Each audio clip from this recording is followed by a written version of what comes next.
तैयार हो जाओ मेरे शेर और शेरनियों दहाड़ने के लिए। आज हम दहाड़ने वाले हैं टोंक ज़िले में। चलो आपको दिखाते हैं नवाबों की नगरी। हेलो दोस्तों, मैं राजेंद्र प्रजापति स्वागत करता हूं आपका हमारे यूट्यूब चैनल पर। दोस्तों, हम अजमेर संभाग में बात कर रहे हैं, यानी अजमेर संभाग में हम भीलवाड़ा ज़िले को कल पढ़ चुके थे। दोस्तों, आज हम टोंक को पढ़ने वाले हैं। तो टोंक ध्यान देना दोस्तों, कहते हैं कि जो टोंक है ये भी एक अजमेर संभाग का एक ज़िला है। यानी मैं आपसे कहूँ कि टोंक किस संभाग में आता है तो इसका उत्तर जो है हमारे दोस्तों अजमेर होगा। दोस्तों, टोंक जिले के अगर क्षेत्रफल की बात की जाए तो जो टोंक का क्षेत्रफल है वो 7,194 किलोमीटर स्क्वायर है।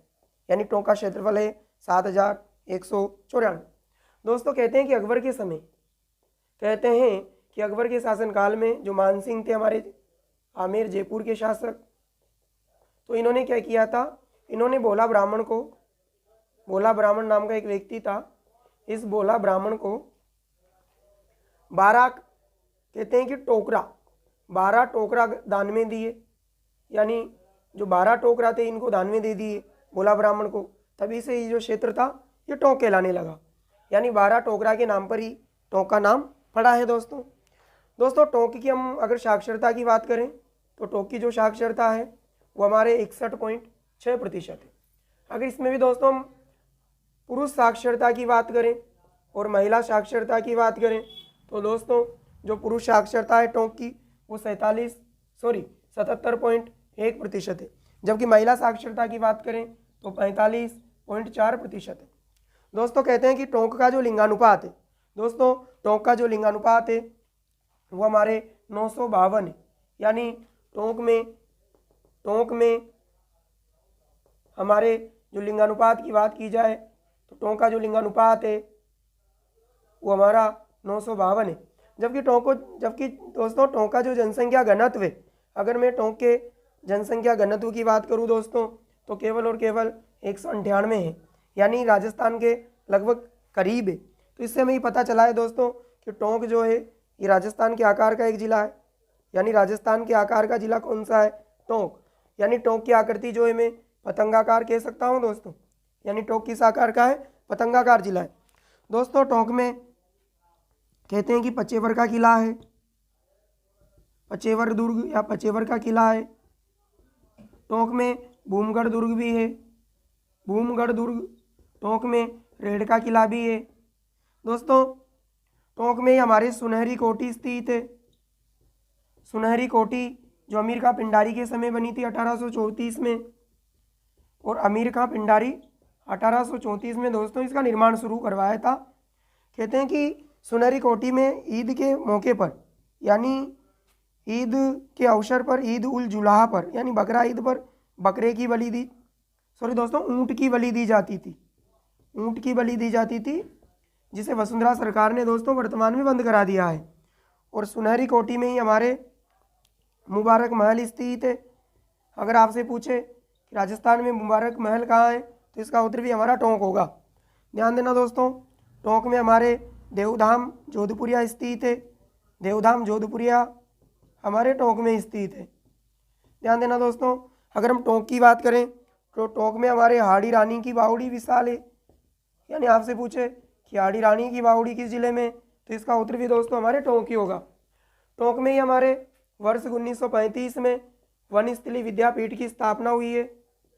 यानी वनस्थली जो पीठ थी ये हमारे हीरालाल शास्त्री और इनकी पत्नी रत्ना शास्त्री ने मिलकर के इनकी पुत्री के मरण के पश्चात, यानी उनकी पुत्री थी उसके निधन के पश्चात वनस्थली विद्यापीठ की स्थापना 1935 में हुई थी। ये हमारे निवाई में पड़ता है दोस्तों, और निवाई जो है ये हमारे टोंक में है। ध्यान देना दोस्तों, टोंक में हमारे एक बड़ंग गुफा है। यानी मैं आपसे पूछूं कि बड़ंग गुफा कहाँ है तो इसका उत्तर भी हमारा टोंक ही होगा। टोंक में दोस्तों एक असीरगढ़ का किला भी है। यानी आपसे पूछे कि असीरगढ़ का दुर्ग कहाँ है तो इसका उत्तर भी हमारा टोंक ही होगा। टोंक राजस्थान का बीपीएल कार्ड जारी करने वाला पहला जिला है। यानी पूरे परिवार का ही बीपीएल कार्ड जारी करने वाला राजस्थान का पहला जिला भी कौन सा है? टोंक। ध्यान देना, टोंक में के ऊपर की बात करें तो हमारे अजमेर जिला पड़ता है। दक्षिण की तरफ देखें तो हमारे भीलवाड़ा पड़ता है। पूर्व की तरफ बूंदी सीमा बनाता है। जबकि इधर की तरफ हमारे चित्तौड़गढ़ का रावतभाटा क्षेत्र सीमा बनाता है। दोस्तों टोंक की बात करें तो बीपीएल परिवार यानी पूरे परिवार का बीपीएल कार्ड जारी करने वाला जिला भी टोंक है। राजस्थान की विशाल मिर्च मंडी भी हमारी टोंक जिले में ही है। मिर्च की दोस्तों हमारे जो मिर्च मंडी है वो रसीदपुरा में पड़ती है। ध्यान देना दोस्तों, टोंक में ही हमारे बहुत प्रसिद्ध मालपुरा, नाम सुना होगा आपने दोस्तों, मालपुरा कस्बा, यहाँ पर हमारे राजस्थान की बीसलपुर परियोजना संचालित होती है। बीसलपुर परियोजना की बात करें तो बीसलपुर परियोजना जो है ये हमारी बीसलपुर बांध से होती है, और बीसलपुर बांध जो है यानी बीसलपुर सिंचाई परियोजना से संचालित होती है। और बीसलपुर सिंचाई बांध जो है ये मालपुरा के निकट टोडा रायसिंह कस्बे में है। अगर आपसे पूछे कि टोडा रायसिंह कस्बे में बीसलपुर सिंचाई परियोजना होती है, दोस्तों राजस्थान की सबसे बड़ी सिंचाई परियोजना है। यानी मैं पूछूं कि राजस्थान की सबसे बड़ी सिंचाई परियोजना कौन सी है, तो बीसलपुर। ध्यान देना दोस्तों, टोडा रायसिंह कस्बा जो है ये टोंक में ही है।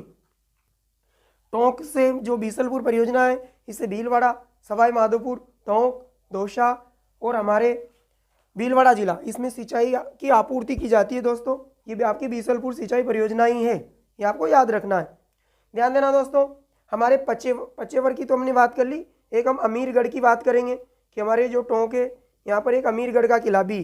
तो दोस्तों आप इसका स्क्रीनशॉट ले लीजिए, क्योंकि हम टोंक के बारे में जो है और भी जानकारी लेने वाले हैं। एक बार मैं इसको रिपीट करता हूँ दोस्तों, देखिएगा। टोंक जो है अकबर के समय मानसिंह, मुगल शासक अकबर के समय मानसिंह जो आमेर का शासक था, उसने भोला ब्राह्मण को 12 टोकरा दान में दी, अतः इसका नाम टोंक पड़ा। टोंक अजमेर संभाग में आता है। टोंक का लिंगानुपात 952 है। टोंक की साक्षरता 61.6% है। पुरुष साक्षरता 77.1, महिला साक्षरता 45.4 है। टोंक का जनसंख्या घनत्व 198 है। टोंक राजस्थान के आकार का एक जिला है। टोंक बूंदी, भीलवाड़ा, चित्तौड़गढ़ और अजमेर से सीमा बनाता है। टोंक में पचेवर का किला, भूमगढ़ का किला, रेड और एक अमीरगढ़ का किला भी स्थित है। अमीरगढ़ के किले को दोस्तों दक्षिण की चाबी कहते हैं, यानी दक्षिण की चाबी जो कहते हैं ये हमारे अमीरगढ़ के किले को ही कहते हैं। अमीर का पिंडारी ने 1834 में सुनहरी कोठी का निर्माण करवाया था दोस्तों। इसमें मुबारक महल है जिसमें ऊँट की बलि दी जाती थी। वसुंधरा सरकार ने ये ऊँट की बलि वर्तमान में बंद करवा दी। और दोस्तों सुनहरी कोठी में ये ऊँट की बलि ईद के मौके पर दी जाती थी। देवधाम जोधपुरिया में स्थित है, ये भी हमारे टोंक में ही है। देवनारायण जी का एक विशाल मंदिर है, ये आपके बनास नदी के संगम पर स्थित है। बीसलपुर परियोजना, जो बीसलपुर परियोजना है ये हमारे टोडा रायसिंह कस्बे में है। बीसलपुर बांध बनाया गया है, राजस्थान की सबसे बड़ी सिंचाई परियोजना मानी जाती है। निवाई में गणितस्थली विद्यापीठ की स्थापना हीरालाल शास्त्री और रत्ना शास्त्री ने 1935 में की थी। मालपुरा कस्बा टोंक का ही प्रसिद्ध है और भड़ंग गुफा भी हमारे टोंक में ही है। दोस्तों एक लाइन इसमें और नोट कर लेना आप कि जो हमारा जो टोंक है यहाँ से हमने दोस्तों राजस्थान में कहते हैं कि राजस्थान की पहली जो हमारी अरबी फारसी शोध संस्थान है, जिसकी स्थापना हमारे इस्लामिया यूनिवर्सिटी के नाम से जानी जाती है। राजस्थान का अरबी फारसी शोध जो संस्थान है, यानी मैं कहूँ कि अरबी फारसी शोध संस्थान जो है ये इस्लामा का एक भाग है, ये हमारे टोंक जिले में कार्यरत है। अरबी फारसी शोध संस्थान किस जिले में, तो इसका उत्तर भी टोंक ही होगा। एक और लिख लेना दोस्तों इसमें कि राजस्थान में पहली जो बस सेवा प्रारंभ हुई थी, यानी राजस्थान में पहली जो राजकीय बस सेवा क्यों हम दोस्तों, तो राजस्थान की पहली राजकीय जो बस सेवा है ये टोंक से 1952 में प्रारंभ हुई थी। तो दोस्तों आप इसका स्क्रीनशॉट ले लीजिए, फिर हम टोंक के बारे में और भी बात करेंगे।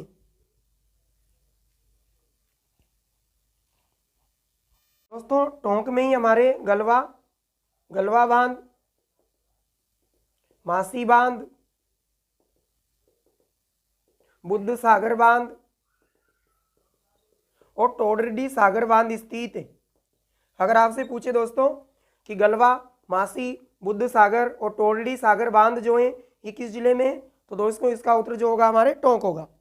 टोंक में ही दोस्तों कहते हैं कि राजस्थान की प्रथम यानी जो बीड़ी का कारखाना है मयूर छाप बीड़ी कारखाना दोस्तों हमारे टोंक का ही प्रसिद्ध है। राजस्थान की पहली बीड़ी फैक्ट्री मानी जाती है दोस्तों मयूर छाप बीड़ी। टोंक में दोस्तों मालपुरा की बात हमने अभी की थी, मैं आपको दोबारा बता देता हूँ कि मालपुरा में हमारे राजस्थान का बेड़ एवं ऊन जो प्रशिक्षण संस्थान है दोस्तों ये स्थापित किया गया है। यानी मैं आपसे पूछूं कि भेड़ ऊन प्रशिक्षण संस्थान कहाँ है, तो ये हमारे अविका नगर में है। और अविका नगर जो है मालपुरा टोंक में पड़ता है दोस्तों। दोस्तों चार बेंत जो शैली है दोस्तों, चार बेंत जो शैली है और एक माच शैली है दोस्तों, चार बास शैली और जो माच शैली है ये हमारी टोंक की ही प्रसिद्ध है दोस्तों। चार बेंत, अगर चार बेंत शैली की बात करें तो इसमें चार शब्द आते हैं। उनमें आता है दोस्तों एक तो भक्ति दोस्तों, एक आता है श्रृंगार दोस्तों, एक आता है इसमें रक्की बकानी दोस्तों झालावाड़ में, पर ये रक्की बकानी है दोस्तों। इसके बाद हम एक बात करेंगे गम्माज, यानी मैं कहूँ कि चार बेत में कौन कौन शामिल है, तो भक्ति 1, श्रृंगार 2, रक्की बकानी 3 और गम्माज। इन चारों ही शैली के मिश्रण को दोस्तों चार बेत शैली के नाम से जाना जाता है दोस्तों। कहते हैं कि टोंक में हमारी जो रजिया सुल्तान थी, रजिया सुल्तान दोस्तों, इसको दफनाया गया था, यानी इनका मकबरा भी स्थित है। अगर मैं आपसे कहूं कि रजिया सुल्तान का मकबरा किस जिले में, तो इसका उत्तर भी हमारा टोंक होगा दोस्तों। टोंक के बारे में हम और भी बात करें तो टोंक के बारे में कहते हैं कि टोंक जो है एक अंतर्वर्ती जिला है, यानी लैंडलॉक डिस्ट्रिक्ट है। यानी जो टोंक है दोस्तों ये एक अंतर्वर्ती जिला है। और ध्यान देना दोस्तों, ये पूर्वी राजस्थान का अंतर्वर्ती जिला है और पूर्वी राजस्थान के अंतर्वर्ती जिलों की संख्या हमारे पास जो है 5 है, जिनमें हमें टोंक, बूंदी, दौसा, अजमेर, ये हमारे दोस्तों पूर्वी राजस्थान के, और एक राजसमंद, ये पूर्वी राजस्थान के अंतर्वर्ती जिलों में 5 जिले आते हैं, जिनमें हमारा टोंक भी है। टोंक में दोस्तों कहते हैं कि हमारे लाला पठान का दुर्ग भी स्थित है, पचेवर, असीरगढ़ जिसे हमने दक्षिण की चाबी कहा है, भीमगढ़ और ककोड़, ये हमने पढ़े थे टोंक में ही। तो आप एक और याद रख लो दोस्तों, लाला पठान का जो दुर्ग है ये भी हमारा टोंक में ही है दोस्तों। कहते हैं कि टोंक जो है दोस्तों, कहते हैं कि टोंक जिले में ही हमें जो है एक बहुत विशाल सिक्कों का भंडार मिला है, जो हमें रेड से मिला है। रेड दोस्तों बनास नदी के किनारे स्थित है और रेड को ही हम करकोट नगर के नाम से जानते हैं दोस्तों, करकोट नगर के नाम से जानते हैं रेड को, और रेड को ही प्राचीन भारत का टाटा नगर भी कहते हैं। यानी मैं कहूँ प्राचीन भारत का टाटा नगर किसे कहते हैं, तो इसका उत्तर हमारा दोस्तों रेड टोंक होगा। और टोंक को हम करकोट नगर के नाम से जानते हैं, जहाँ से हमें एक विशाल सिक्कों का भंडार मिला है दोस्तों। टोंक को में जो है माल खेराड़, अगर हम भीलवाड़ा को शामिल कर लेंगे तो इसे माल खेराड़ के नाम से जाना जाता है, और यहाँ की जो भाषा है वो माल खेराड़ी। टोंक के बारे में कहा जाता है कि टोंक जो है जयपुर रियासत का भाग था, और टोंक ही दोस्तों वो रियासत मानी जाती है जो राजस्थान के दूसरे चरण में शामिल हुई थी। यानी दूसरे चरण में शामिल जब हुई थी तो दूसरा चरण जो था इसमें हमारे 9 रियासतें और एक दोस्तों एक ठिकाना शामिल हुआ था। तो दूसरे चरण जो संपन्न हुआ था ये हमारे राजस्थान के एकीकरण की प्रक्रिया के दौरान हमारा जो दूसरा चरण हुआ था ये 25 मार्च 1948 को संपन्न हुआ था, जिसका नाम दोस्तों हमने राजस्थान संघ रखा था, और राजस्थान संघ में हमारा टोंक शामिल हुआ था। ध्यान देना दोस्तों, अगर मैं आपसे कहूं कि जब राजस्थान संघ में टोंक शामिल हुआ तो उस समय टोंक के शासक कौन थे, तो इसका उत्तर है इस्लाम अली। तो ध्यान देना दोस्तों, इस्लाम अली शाह, यानी इस्लाम अली शाह जो है ये हमारे उस समय टोंक के शासक थे। इस्लाम अली शाह जब राजस्थान में टोंक शामिल हुआ उस समय टोंक के जो थे ये शासक थे दोस्तों। टोंक के उपनामों की बात करें, यहाँ लिख देता हूँ मैं, टोंक को दोस्तों राजस्थान का लखनऊ कहा जाता है, नवाबों का शहर कहा जाता है दोस्तों। एक बहुत प्रचलित नाम जो टोंक का है वो भी आप देख लीजिए, करकोट नगर, जो हमने लिख दिया है यहाँ, करकोट नगर भी हम टोंक को ही कहते हैं। ध्यान देना दोस्तों, टोंक को हम राजस्थान का, यानी यूँ कह सकते हैं कि हम राजस्थान का जो है दस्तूर कहते हैं। और आपने पढ़ रखा होगा दोस्तों, राजस्थान के लौह पुरुष दामोदर दास व्यास जो हैं वो भी हमारे टोंक जिले के रहने वाले हैं। दामोदर लाल व्यास, जिन्हें राजस्थान का लौह पुरुष कहा जाता है, इनका जन्म स्थल भी हमारे टोंक ही रहा है। तो दोस्तों ये हमारी टोंक की वीडियो कंप्लीट हो गई है, आप इसका स्क्रीनशॉट ले लीजिए